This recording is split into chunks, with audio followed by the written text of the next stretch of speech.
Pulso Latino es presentado por Discover it for yourself. Frisian Flag. Esto es Pulso Latino con Alejandra Forero. Hola, bienvenidos a una emisión más de Pulso Latino. Gracias por su sintonía. Soy Alejandra Forero y damos inicio a nuestra emisión con noticias locales. Durante esta semana se presentó un hecho que puso en alerta a las autoridades de la isla. Cerca a Madiqui se escucharon varios tiros en el área. Afortunadamente ninguna persona resultó herida, pero sí un auto quedó completamente perforado. Los oficiales recibieron el llamado y de inmediato fueron al lugar para atender con este caso. Durante esta semana, el miércoles más o menos a las 11 de la noche, varios tiros fueron escuchados en el área de Madiqui.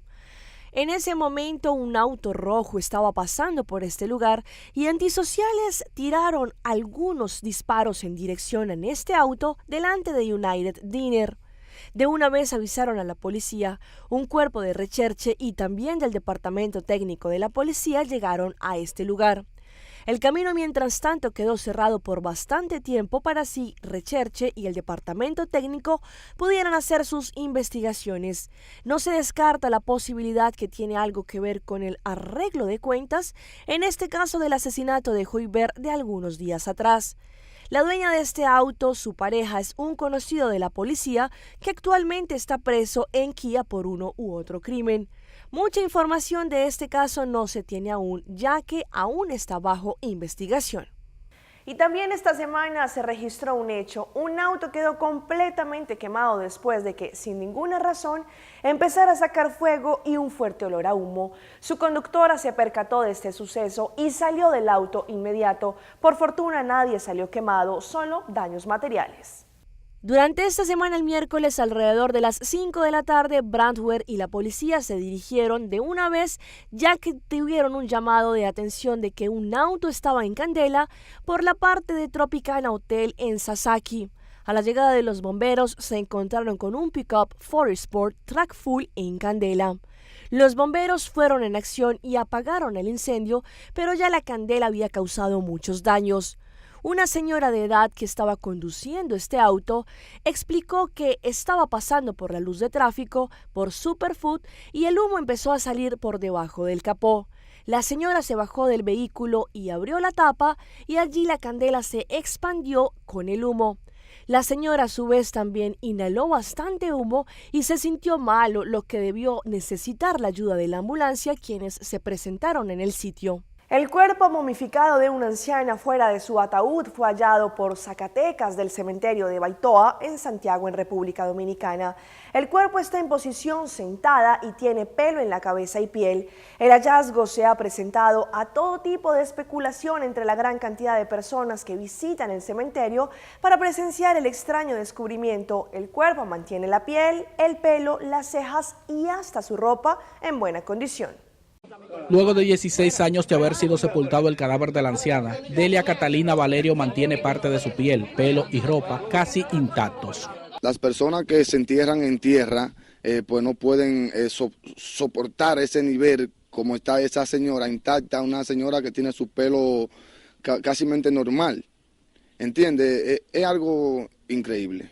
El cadáver fue encontrado fuera de su ataúd, ya que el cementerio rebosó su capacidad, causando más preocupación entre los habitantes del lugar, que han estado exigiendo un nuevo camposanto. Y estamos pasando por una situación increíble aquí en Baitoa ahora mismo, ya que no tenemos autoridades. Sí, eso se hizo sin ninguna autorización de ningún familiar, se sacó el cadáver, se depositó acá, luego que pasaron las horas, la gente fue sacando fotos, tomando videos. Yo me siento mal, muy mal, porque no esperábamos que tomaran esa decisión, ya que nosotros somos del patio y somos conocidos de todo. Esperamos que por lo menos tuvieran un poquito de consideración y se nos informara que había que sacarla. Nosotros no nos hubiéramos puesto en ningún momento. Señalaron además que otros cadáveres han tenido que sacarlo de su tumba sin el consentimiento de sus parientes por la falta de espacio. En ese momento que me enseñé el video, yo le digo, yo vamos a la policía, pedimos el permiso para trasladarla. Entonces ahí nos encontramos con un video donde el Zacatecas la saca de donde está, la tira en una fosa común y después de tirar a la fosa común, forzó sus pies donde extrayan los huesos, que ni siquiera así se descompuso ni nada. La anciana, que falleció a la edad de 87 años, fue sepultada en el 1999. En Santiago, Junior Marte, Noticias SIN. Se agudizan los problemas en la distribución de gas de uso doméstico en la provincia de Imbabura, en Ecuador. Aunque las autoridades aseguran que no existe escasez del producto, los camiones distribuidores de los cilindros de gas no han llegado a los barrios hace más de 30 días. Adquirir un cilindro de gas de uso doméstico en la provincia de Imbabura se ha convertido en una odisea. Eduardo Salas tiene 15 días intentando comprar una bombona. Él detecta una intencionalidad en esta supuesta escasez. Para que se vendan las cocinas de inducción, es lo que quieren hacer. El problema en la distribución del carburante se ha extendido durante varias semanas y la desesperación de la ciudadanía es evidente. En los exteriores de la empresa envasadora de gas de Ibarra, a diario decenas de imbabureños con cilindro al hombro se aglomeran e intentan literalmente atrapar a un distribuidor para que les venda el gas. Largas filas como esta se evidencian hace un mes en los diferentes barrios de la provincia de Imbabura, a pesar de que la Intendencia asegura que no existe escasez del producto. Diego García, gobernador de la provincia, explica que factores externos provocaron un desfase en la distribución del gas de uso doméstico. Por dos cosas, la una, el mantenimiento de la refinería, y segundo, por el cierre de la carretera Santo Domingo-Quito. El cupo que requiere la envasadora de Ibarra para abastecer de gas a Imbabura y Carchi es de 5.000 cilindros diarios. Sin embargo, durante 2 semanas, recibieron la materia prima para envasar únicamente 2.500 bombonas por día, lo que habría generado el desfase de 18.000 cilindros. Por ello, una vez normalizada la producción, la distribución se realiza con vigilancia militar para evitar la especulación y el contrabando. El volcán Ubinas vuelve a causar gran preocupación en los pobladores de Moquegua, en el Perú. Se produjeron explosiones con emisiones de gas y una columna de cenizas de más de 2,5 kilómetros de altura. Volvió a rugir. Nuevamente el volcán Ubinas, ubicado en Moquegua, registró una explosión levantando gases y cenizas sobre el cráter a una altura que superó los 2.500 metros. Nos indica de que las cenizas iban a caer sobre los pueblos ubicados en el Valle de Ubinas, ¿no?, en el sector sureste de este volcán. Efectivamente, durante el largo del día hemos podido verificar que efectivamente la ceniza ha estado cayendo sobre esto. Desde noviembre último, el Ubinas no registraba una explosión. Hace poco más de un año ocurrió su mayor actividad, que hizo temer lo peor. Que el volcán Ubinas es un volcán activo que continúa su proceso eruptivo, ¿no?, y que obviamente como recomendación nos dice que no nos tenemos que acercar al cráter del volcán. Son como 4 meses y medio que no ha manifestado explosiones este volcán hasta la madrugada de hoy. Las autoridades de salud han dispuesto la entrega de mascarillas y lentes protectores a los escolares de las escuelas del distrito donde se ubica el macizo como medida preventiva. Es posible que la actividad volcánica continúe los siguientes días. En otros temas, herido y cansado de nadar, llegó hasta las playas de Tumaco, en Colombia, un delfín que fue atendido por habitantes y biólogos marinos. Las autoridades señalaron que la contaminación del agua acaba con las especies que viven en el Pacífico colombiano.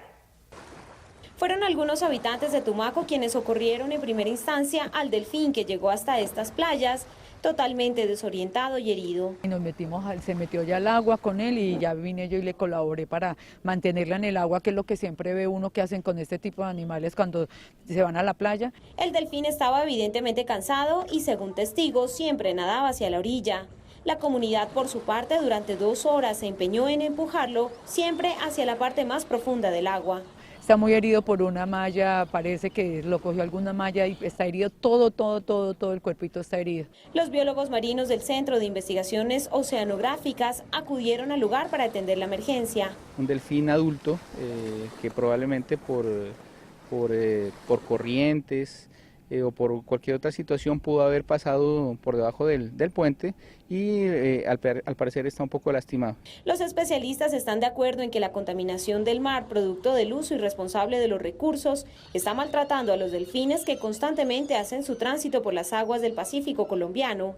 Por fortuna, este ejemplar se recupera de las lesiones cutáneas y pronto será devuelto a su hábitat. En Iquitos, en Perú, los padres de familia tienen que cargar a sus pequeños para poder cruzar las zonas inundadas por las constantes lluvias que se registran allí. La Semana Santa ya pasó, pero estos moradores viven su propio Vía Crucis. En los últimos días, los moradores de la zona baja de Belén en Iquitos deben cargar a sus pequeños hijos para cruzar la zona inundada ante las constantes lluvias y la crecida del caudal del río Amazonas. Ya sea en brazos o en las espaldas, los más pequeños son trasladados de esta forma para no mancillar su uniforme y llegar a sus centros educativos. Este niño no se hace problemas para cargar a su hermano menor. Los escolares más grandes deben cruzar por sí mismos llevando su calzado en una mano. Cada año se repite la misma historia, aunque esta vez el nivel del agua se ha extendido en más zonas. De aquí 4:30 estamos afuera en la salida, en la misma pista. Así se madruga, metiéndose en el agua. La presencia de animales como serpientes es otro riesgo latente en el lugar. Los moradores piden apoyo a sus autoridades locales, pero se niegan a ser reubicados. La policía acaba de dar uno de los golpes más duros en los últimos años al contrabando en Colombia. En una redada internacional en 24 países fueron capturadas 75 personas que incluso se habían dividido este país para comercializar su mercancía ilegal. Notificar de una orden de captura. De manera simultánea, agentes de la Policía Fiscal y la DIJÍN llegaron hasta los escondites de la poderosa banda de contrabandistas que operaba en varias regiones de Colombia y capturaron a 60 de sus presuntos integrantes. 22 personas en el sur de Colombia que tenían toda la infraestructura humana, logística, tecnológica y operacional para mover contrabando que llegaba por los puertos, Puerto Nuevo en La Guajira, Puerto Buenaventura y por algunos pasos fronterizos desde Venezuela. Movían especialmente el tema de licores y cigarrillos. Otros cómplices actuaban en el otro extremo del país, en La Guajira. 8 personas, los cuales introducían al país de manera irregular y constante diferentes productos, alimentos, perecederos y algunos materiales estratégicos para los venezolanos. Igualmente ellos ingresaban también el tema de combustibles de manera ilegal. En el centro del territorio nacional, otro grupo recibía y comercializaba de manera ilegal productos de aseo y medicamentos. La mayoría de estos productos, asegura la policía, eran adulterados para venderlos en las capitales. Algo que realmente preocupa al mundo hoy en día no solamente es el contrabando, sino especialmente la falsificación en temas de alimentos, de medicamentos.